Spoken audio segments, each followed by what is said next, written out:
CM H D. Kumaraswamy ವಿರುದ್ಧ ಸುಮಲತಾ ಅಂಬರೀಶ್ ಮತ್ತೆ ವಾಗ್ದಾಳಿ ನಡೆಸಿದ್ದಾರೆ.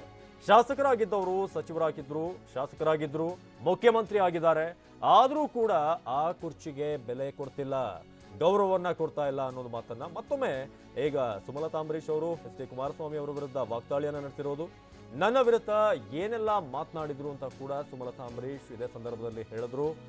ಇನ್ನು ಸಿಎಂ ಎಚ್.ಡಿ.ಕೆ ವಿರುದ್ಧ ಸುಮಲತಾ ಅಂಬರೀಶ್ ಅವರು ಇವರು ಶಾಸಕ ಸ್ಥಾನದಲ್ಲಿದ್ದಂಥವರು, ಜೊತೆಗೆ ಸಚಿವರಾಗಿದ್ದಂಥವರು, ಜೊತೆಗೆ ಮುಖ್ಯಮಂತ್ರಿ ಕೂಡ ಆಗಿದ್ದಾರೆ. ಆದರೆ ಆ ಸ್ಥಾನದ ಬೆಲೆ ಇನ್ನೂ ಕೂಡ ಅವರಿಗೆ ಅರ್ಥ ಆಗಿಲ್ಲ. ಹೆಣ್ಮಕ್ಳ ಬಗ್ಗೆ ಬಹಳ ಕೀಳಾಗಿ ಮಾತಾಡ್ತಾರೆ, ಅವರಿಗೆ ಚೂರು ಗೌರವ ಇಲ್ಲದ ಹಾಗೆ ಕಾಣ್ತಾ ಇದೆ ಅಂತ ಹೇಳಿದ್ರು. ಹಾಗಾದ್ರೆ ಈ ವಿಚಾರಕ್ಕೆ ಸಂಬಂಧಪಟ್ಟಂತೆ ಸುಮಲತಾ ಅವರು ಏನ್ ಹೇಳಿದ್ರು ಬನ್ನಿ ನೋಡೋಣ. ಏನೆಲ್ಲ ನಾನು ಕೇಳಬೇಕಾಗಿ ಬಂತು, ಯಾವ ತರದ ಮಾತುಗಳು, ಅದು ಯಾರು ಸಾಮಾನ್ಯವಲ್ಲ. ಒಂದು ಅಧಿಕಾರ ಪಕ್ಷದಲ್ಲಿ ಒಂದು ಪದವಿ ಸ್ಥಾನಮಾನ ಒಂದು ಕುರ್ಚಿನಲ್ಲಿ ಕೂತ್ಕೊಂಡು ಆ ಕುರ್ಚಿಯ ಗೌರವವನ್ನು ಏನೇನು ಲೆಕ್ಕ ತಗೊಳ್ಳದೆ ಆಡಿರುವಂತ ಮಾತುಗಳು. ಅವರು ಶಾಸಕರಾಗಿದ್ರು, ಸಚಿವರಾಗಿದ್ದಾರೆ, ಸ್ವತಃ ಸಿಎಂ ಆಗಿಯೂ ಇದ್ದಾರೆ ಅವರು. ಆದ್ರೂ ಆ ಕುರ್ಚಿಗೆ ಬೆಲೆ ಕೊಡ್ತಾ ಇಲ್ಲ, ಅವರು ಆ ಗೌರವನೂ ಕೊಡ್ತಾ ಇಲ್ಲ. ಹೆಣ್ಣು ಮಕ್ಕಳ ಬಗ್ಗೆ ಗೌರವ ಇಲ್ಲದೆ ಇರುವಂತ ಈ ಮಾತುಗಳನ್ನ ಹೆಣ್ಣು ಮಕ್ಕಳು ಒಪ್ತಾರ? ನನಗೆ ಈ ಜಿಲ್ಲೆಯ ಹೆಣ್ಮಕ್ಳು ಇದಕ್ಕೆ ಉತ್ತರ ಕೊಡಬೇಕಾಗಿದೆ. ನನ್ನ ಬಗ್ಗೆ ಆಡಿರೋ ಒಂದೊಂದು ಮಾತುನು ಪ್ರತಿಯೊಬ್ಬ ಹೆಣ್ಮಗಳಿಗೂ ಅವ್ರು ಮಾಡಿರೋ ಅವಮಾನ ಅಂತಾನೆ ನಾನು ಅನ್ಕೊಂಡಿದ್ದೀನಿ. ನನಗ್ ಮಾತ್ರ ಅಲ್ಲ, ಇದು ಪ್ರತಿಯೊಬ್ಬ ಹೆಣ್ಮಗಳಿಗೂ ಇದು ಅವಮಾನ. ಇದಕ್ಕೊಂದು ಉತ್ತರ ನೀವೆಲ್ಲ ಸಿದ್ದು ಪಕ್ಷೇತರ ಅಭ್ಯರ್ಥಿ ಮಂಡ್ಯದಲ್ಲಿ ಸುಮಲತಾ ಅಂಬರೀಶ್ ಅವರು ಹೇಳುವಂತಹ ಮಾತು. ಅವರು ಸಚಿವರಾಗಿದ್ರು, ಜೊತೆಗೆ ರಾಜ್ಯದ ಮುಖ್ಯಮಂತ್ರಿ ಆದರೂ ಕೂಡ ಅವರಿಗೆ ಆ ಸ್ಥಾನದ ಬೆಲೆ ಗೊತ್ತಿಲ್ಲ. ಮಹಿಳೆಯರ ಬಗ್ಗೆ ಯಾವುದೇ ರೀತಿಯಾದಂಥ ಗೌರವ ಇದ್ದ ಹಾಗೆ ಕಾಣ್ತಿಲ್ಲ. ಇದು ಕೇವಲ ನನಗೆ ಮಾಡಿರುವಂಥ ಅವಮಾನ ಅಂತ ನಾನು ಅನ್ಕೊಳ್ಳೋದಿಲ್ಲ, ಇದು ಮಂಡ್ಯದ ಎಲ್ಲ ಹೆಣ್ಣು ಮಕ್ಕಳಿಗೂ ಕೂಡ ಮಾಡಿದಂಥ ಅವಮಾನ ಇದು ಅಂತ ಹೇಳಿದ್ದಾರೆ.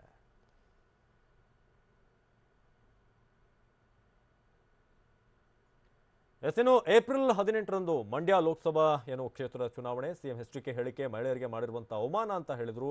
ಸಿಎಂ ಎಚ್.ಡಿ.ಕೆ ವಿರುದ್ಧ ಸುಮಲತಾ ಅಂಬರೀಶ್ ಅವರ ವಾಗ್ದಾಳಿದು ನನ್ನ ಮುಖದಲ್ಲಿ ಪತಿ ಕಳೆದುಕೊಂಡಂತ ನೋವು ಕಾಣ್ತಿಲ್ವಂತೆ. ಈ ವಿಚಾರಕ್ಕೆ ಸಂಬಂಧಪಟ್ಟಂತೆ ಸಿಎಂ ಅವರ ವಿಚಾರಕ್ಕೆ ಏನ್ ಹೇಳಿದ್ರು ಬನ್ನಿ ನೋಡೋಣ. ನಿನ್ನೆ ಅವರ ಭಾಷಣ ನೋಡದೆ ಮಾಧ್ಯಮದ ಮಿತ್ರರೇ ತೋರಿಸಿದ್ದೀರಿ. ಅವರಲ್ಲಿ ಯಾವುದೇ ರೀತಿಯ ನೋವಿನ ಛಾಯೆಗಳು ಕಾಣಲ್ಲ. ಜಿಲ್ಲೆಯ ಜನತೆ ಅನುಭವಿಸ್ತಾ ಇರ್ತಕ್ಕಂಥ ನೋವಿನ ಛಾಯೆನೂ ಅವ್ರ ಮುಖದಲ್ಲಿ ಇಲ್ಲ. ನೆನ್ನೆ ನೋಡದೆ ನಾಟಕೀಯವಾದಂಥ ಸಿನಿಮಾ ಡೈಲಾಗ್ನ ನಿಮ್ಮ ಮುಖದಲ್ಲಿ ನಮಗೆ ನೋವಿನ ಛಾಯೆನೇ ಕಾಣ್ತಾ ಇಲ್ಲ. ನನ್ನ ನೋವೇನಂತ ನನಗ್ ಗೊತ್ತು. ಆ ನೋವನ್ನ ಮರೆಯೋಕೆ ನಾನು ಈ ದಿನ ನಿಮ್ಮ ಮುಂದೆ ನಿಂತ್ಕೊಂಡಿರೋದು. ಯಾರಿಗೂ ಪ್ರದರ್ಶನೆ ಮಾಡೋಕಲ್ಲ ನನ್ನ ನೋವು. ನನ್ನ ನೋವು ಇಲ್ಲಿದೆ. ಆದ್ರೆ ಆ ನೋವನ್ನ ಮರೆಯೋ ಹಾಗೆ ಮಾಡಿರೋ ಜನಕ್ಕೋಸ್ಕರ, ಅವರ ಪರವಾಗಿ, ಅವರ ಜನಕ್ಕಾಗಿ ನಾನಿವತ್ತು ಈ ಒಂದು ಹೆಜ್ಜೆ ಹಾಕಿರೋದು. ನಾನು ಯಾರನ್ನೋ ಪ್ಲೀಸ್ ಮಾಡೋಕೆ, ಇನ್ಯಾರನ್ನೋ ನಾನು ದೊಡ್ಡದಾಗಿ ಇಂಪ್ರೆಸ್ ಮಾಡೋಕೆ ನಾನು ಕಣ್ಣೀರ್ ಹಾಕಲ್ಲ.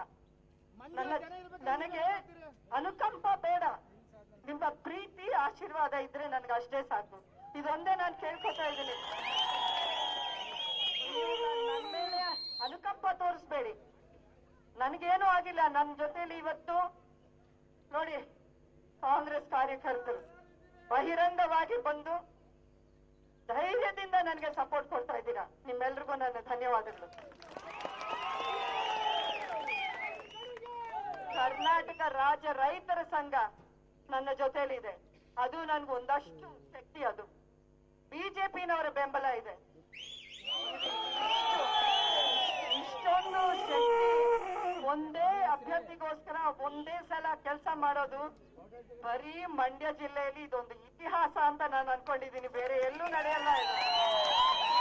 ಯಾಕಂದ್ರೆ ಅಂಬರೀಶ್ ಅವರು ಯಾವತ್ತು ಪಕ್ಷಾತೀತವಾಗೇ ಇದ್ರು.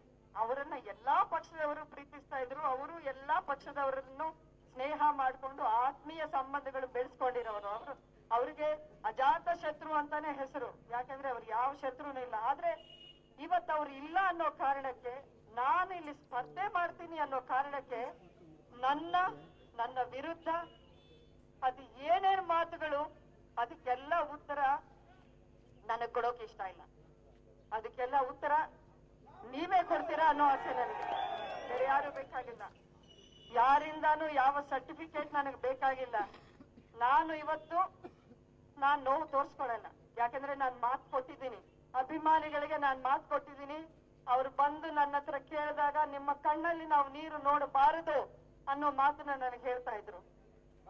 ನನ್ನ ಮುಖದಲ್ಲಿ ನೋವು ಕಾಣ್ಬೇಕು ಅಂತ ಆಸೆ ಬಹುಶಃ ಅವ್ರಿಗಿದೆಯೇನೋ, ನನ್ನನ್ನ ಅಂಬರೀಷ್ ಅಣ್ಣನ ಪ್ರೀತಿಸೋರ್ಗೆ ಆ ಆಸೆ ಇಲ್ಲ ಅಂತ ನನಗ್ ಗೊತ್ತು. ನೀವು ನನ್ನಲ್ಲಿ ನೋವು ನೋಡಕ್ ಇಷ್ಟಪಡ್ತೀರಾ? ಇನ್ನೇನೇನ್ ಕುತಂತ್ರ ಮಾಡ್ತಾರೋ ಮಾಡ್ಕೊಳ್ಳಿ.